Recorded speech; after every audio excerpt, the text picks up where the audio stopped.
Good evening. Myself doctor Noksani Balaji, Prakasam జిల్లా Telugu Desam party అధ్యక్షులు మరియు మాజీ జిల్లా ప్రజా పరిషత్ చైర్మన్.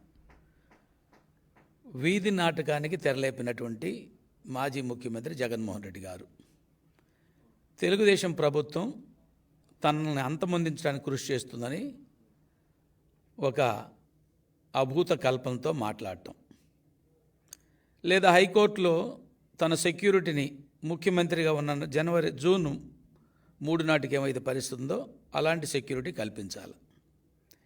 ఇక్కడ జగన్మోహన్ రెడ్డి గారిని ఎవరూ అంతం చేసే పరిస్థితి కాదు. జగన్మోహన్ రెడ్డి గారిని జనమే అంతం చేశారు. నిన్న ఎలక్షన్లో 11 సీట్లకు ఇచ్చి పరిమితం చేసి కనీసం ప్రతిపక్ష హోదా కూడా దక్కనీయకుండా ప్రజలు తరిమి కొట్టారు ఈ రాష్ట్రం నుంచి. అది భరించలేనటువంటి జగన్మోహన్ రెడ్డి గారు జనం నుంచి ఇంత చీత్కారం ఉంటుందా, ఇంత దయనీయంగా తనను ఓడిస్తారా?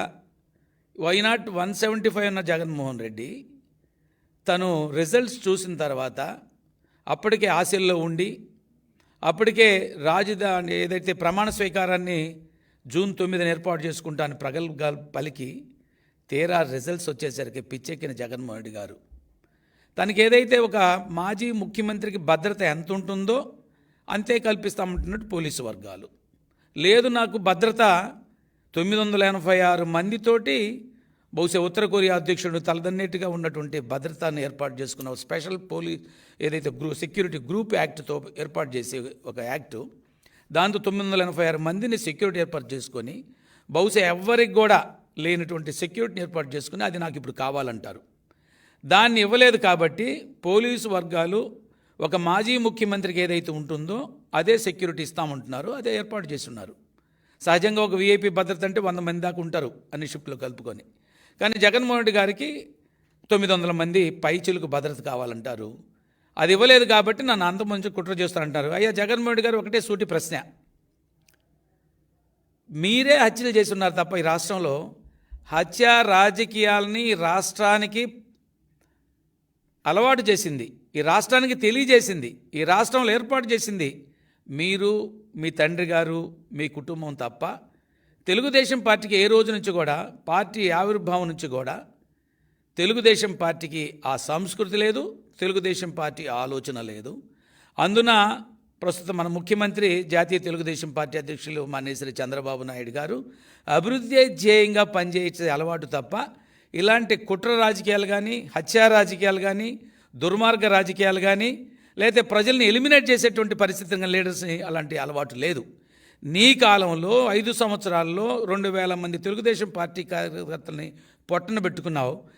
చివరి ఆఖరికి నీ ఎంపీని కూడా జైల్లో పెట్టి కొట్టించిన సందర్భం. కాబట్టి హత్యా రాజకీయాలు నువ్వు నేర్పుతున్నావు, హత్యా రాజకీయాలు నువ్వు చేస్తున్నావు తప్ప ఎవరు కూడా తెలుగుదేశం పార్టీ ఆనవాయితీ లేదు, అది తెలుగుదేశం సంస్కృతిలో కూడా లేదు. మీరు ఇవాళ ఏదో విధంగా అబాస్పాలు చేయాలి తెలుగుదేశం పార్టీని, ఓడాం కాబట్టి ఇది ఎట్లో గట్లా ప్రజల మీదకి నెట్టాలి ఈ ప్రభుత్వాన్ని. ఎందుకంటే ప్రభుత్వంగా ఈ 2 నెలల్లోనే ప్రజలకు జవాబుదారీతనంగా అత్యంత బాధ్యతాయుతంగా 5 సంవత్సరాల ధ్వంసమైన పరిపాలన 2 నెలల్లోనే గాడిని పెట్టి ప్రజల ఆమోదాన్ని, ప్రజల హర్షాతిరేకాల మధ్య చంద్రబాబు నాయుడు గారు పరిపాలన చేస్తుంటే ఇవాళ అది ఓర్చుకోలేని నువ్వు నన్ను అంతమొందించటానికి జనం నవ్వుకుంటున్నారు. అయ్యా మేము అంతమొందించాం కదా నేను రాజకీయంగా, తిరిగి కొత్తగా ఎవరు అంతమొందించాలి నిన్ను? అవసరం లేదు, ప్రజా జీవితం నుంచి తరిమి కొట్టాము, ఇక నిన్ను చూడటం అంటే మమ్మల్ని మేము హత్య చేసుకున్నట్టే, కాబట్టి నీ ముఖం కూడా చూడటానికి సిగ్గుగా ఉందని జనం ఓ బ్రహ్మాండమైన తీర్పు ఇస్తే అది ఓర్చుకోలేని జగన్మోహన్ రెడ్డి గారు తను అధికార పార్టీ మీద లేదా తెలుగుదేశం జనసేన బీజేపీ కూటమి మీద ఒక అభాండం వేస్తున్న పరిస్థితి. జనం ఎవరు నమ్మలేదు కాబట్టి ఆ రోజు నీకు 151 సీట్లు ఇచ్చినా 5 సంవత్సరాల్లో నువ్వు 175 అన్నా కూడా ఇవాళ 11 సీట్లకు పరిమితం చేసి ప్రతిపక్ష హోదా కూడా లేదు నీకు. ఎంత దారుణం అంటే నిన్ను అంగీకరించలేకపోయారు జనం. కానీ తమరు ఇంకా అర్థం చేసుకోకుండా, ప్రజాభిప్రాయాన్ని అర్థం చేసుకోకుండా, ప్రజలు ఏం కోరుకుంటున్నారో, ఎలాంటి పరిపాలన కావాలనుకుంటున్నారో, ప్రజలు ఎలాంటి నాయకుడు కావాలనుకుంటున్నారో ఆ నాయకుడిని ఎన్నుకొని ఆయన ద్వారా పరిపాలన చవిచూస్తున్నటువంటి పరిస్థితి. కానీ తమకి బాధగా ఉంది. నీ చెల్లెళ్ళు నేను రాష్ట్రంలో కోరుకున్నారు, మాకు రక్షణ కల్పించండి జగన్మోహన్ రెడ్డి గారిని, గురించని. ఒక పక్కన షర్మిల గారు, మరో పక్క సునీత గారు. సొంత తండ్రిని కోల్పోయి అన్న మా నాన్నను చంపేశారు చూడంటే ఉదయం పూటేమో గుండెపోటు అన్నావు, సాయంకాలానికి గొడ్డలిపోటు అన్నావు, 3 సెకండ్ మరుసటి రోజు ఉదయంకి వచ్చేసరికి నారాసుర రక్త చరిత్ర చంద్రబాబు నాయుడు గారు అది చేయించారన్నావు. ప్రజలు అర్థం చేసుకున్నారు. హైకోర్టులు ఏం చెప్పినాయి, లేదా సిబిఐ, అసలు సిబిఐతో ఎంక్వైరీ చేయించమన్నావు. నువ్వు ప్రభుత్వంలోకి వచ్చినాక సిబిఐ ఎంక్వైరీ పని లేదన్నావు. కోర్టుల్లో ఒక ఆర్డర్ తెచ్చుకున్నావు దీని గురించి చర్చించకూడదు అని. అంటే ప్రతి క్షణం నువ్వు ఈ రాష్ట్ర ప్రజలు అమాయకులు, ప్రజలు అర్థం చేసుకోలేరు, ప్రజలకు అవగాహన లేదు, ప్రజలకు జ్ఞాపక శక్తి లేదు, ప్రజలు నేనేం చెబితే తింటారు. ఎందుకంటే ఒక మోసగాడిని, హత్యా రాజకీయాల్లో రాటు తేలినటువంటి వాడిని, ఆ రోజు పరిటాల రవి లాంటి వారిని కూడా అంతమొందించినటువంటి కుట్రలో భాగస్వామిని, నన్నే నమ్మి ఓటేసి 151 సీట్లు తెచ్చినటువంటి జనాన్ని ఎలాగైనా మోసం చేయొచ్చు. ఒకసారి ఈ మోసంని ప్రజలు అర్థం చేసుకుని తిరగొట్టారు. అయినా కూడా మరొకసారి మోసం చేయాలనే ఉద్దేశంతో నువ్వు చేస్తున్నటువంటి ప్రయత్నాలు అయితే ఉన్నాయో ప్రజలు హర్షించే స్థితిలో లేరు, అంగీకరించే స్థితిలో లేరు. నీ హత్యా రాజకీయాలను జనం అర్థం చేసుకున్నారు. నువ్వెంత దుర్మార్గుడువో ఆఖరికి చెల్లి, తల్లి అందరూ కూడా రోడ్లు వెంబడి తిరగాల్సిన పరిస్థితి వచ్చింది. నీ నుంచి రక్షణ వాళ్ళు కోరుకుంటున్నారు. ఇవాళ నిన్ను అంతమొందించాల్సిన అవసరం తెలుగుదేశం ప్రభుత్వానికి కానీ ఈ కూటమికి కానీ ఎటువంటి పరిస్థితి లేదు, ఆలోచన లేదు. ఆలోచన చేసే తీరిక కూడా ఇవాళ అధినాయకుడు చంద్రబాబు నాయుడు గారికి లేదు. కారణం ఆయన చూస్తున్నారు ఈ రాష్ట్రంలో ఏం జరుగుతుందో.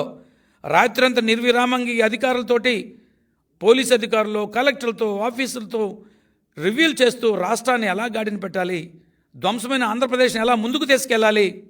ఒక పక్క హత్యా రాజకీయాల్లో రాష్ట్రం అల్లకొల్లమైంది. గంజాయి రాష్ట్రంగా, గంజా హబ్గా ఆంధ్రప్రదేశ్ భారతదేశంలోనే ఒక గంజా హబ్గా మిగిలిపోయినటువంటిది. లేకపోతే ఈ యొక్క చీప్ లిక్కర్ తోటి ప్రజల జీవితం చెలగాటాడావు. అనేక మంది రాజకీయ నాయకుల్ని జైల్లో తోసేసావు, అనేక మందిని చంపించావు. తోట చంద్ర అయినటువంటి పల్నాడులో జై జగన్ అనలేదని జై చంద్రబాబు నాయుడు గారు అన్నని గొంతు కోయించినటువంటి సంఘటన కాదా?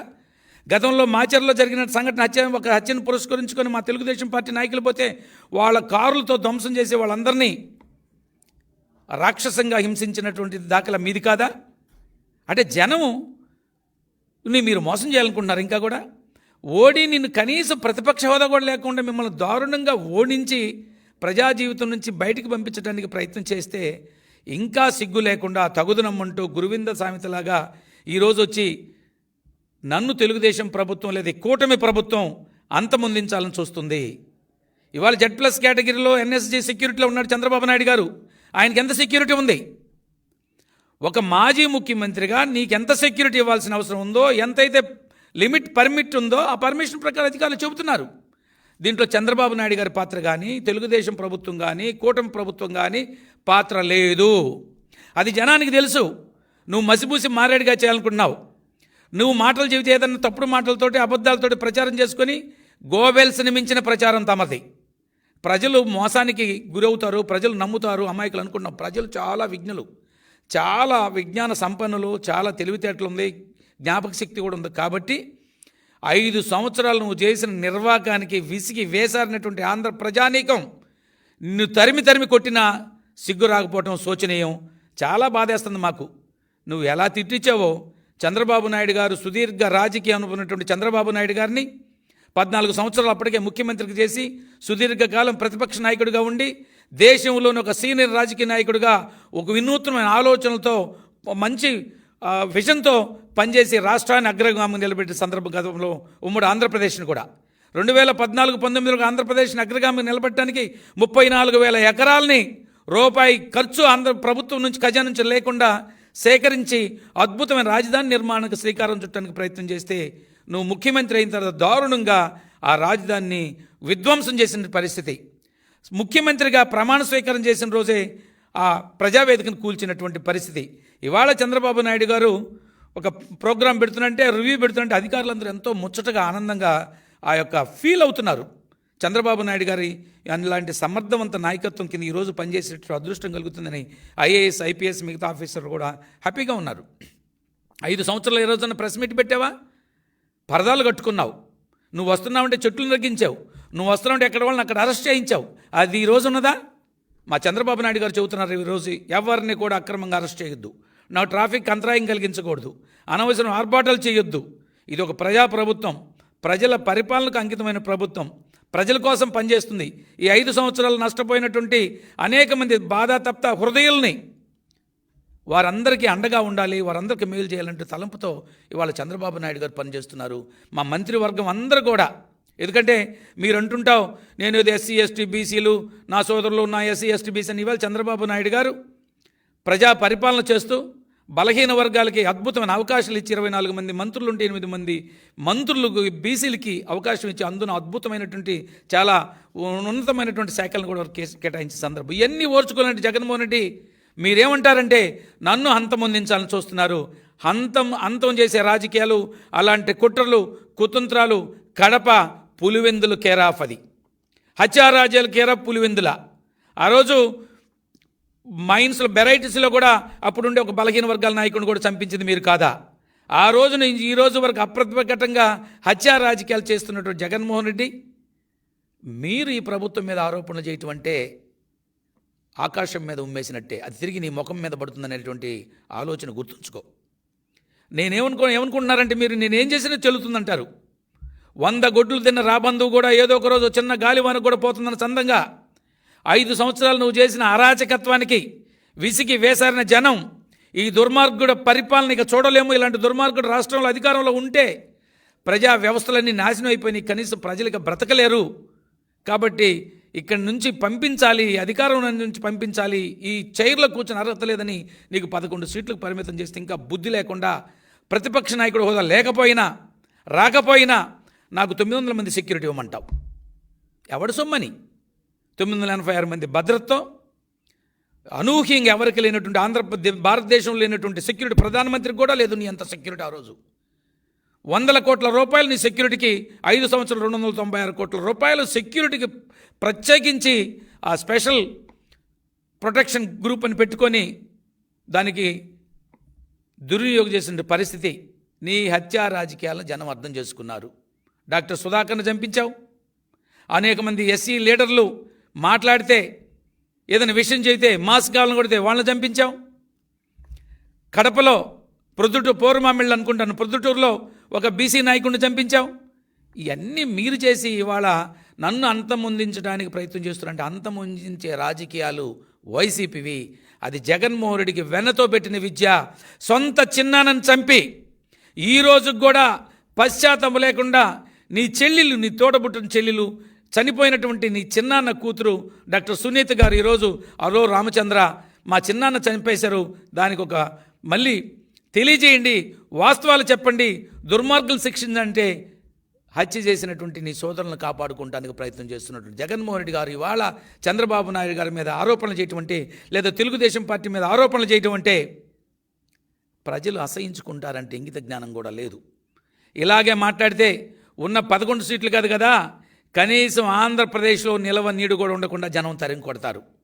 ఆయన అన్నాడు స్పీకర్గా ఉండి, స్పీకర్ కాకముందు మన అయ్యన్న పాత్ర గారు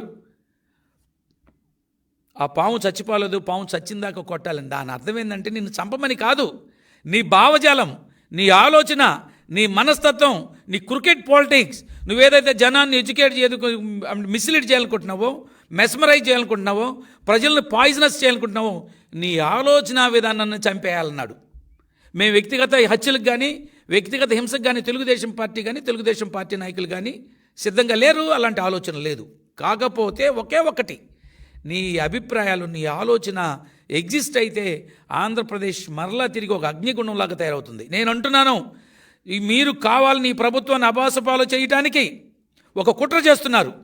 ఈ ప్రభుత్వాన్ని ప్రమాదపు అంచుల్లో నెట్టడానికి, ప్రజలను ఒక తిరుగుబాటు ఆలోచన చేపించడానికి, ఏదో జరుగుతుంది అపోత కల్పనలతో, ఈ యొక్క సోషల్ మీడియాలో ఫేక్ ప్రకటనలతో, ఫేక్ ఆలోచనలతోటి ముందుకు తీసుకెళ్ళి రాష్ట్రాన్ని భ్రష్టు పట్టించాలని మీరు చేస్తున్నారు. కానీ ప్రజలందరూ కూడా ఇవాళ చంద్రబాబు నాయుడు గారి యొక్క సారథ్యంలో ఉచిత ఇసుక ఇస్తున్నాం.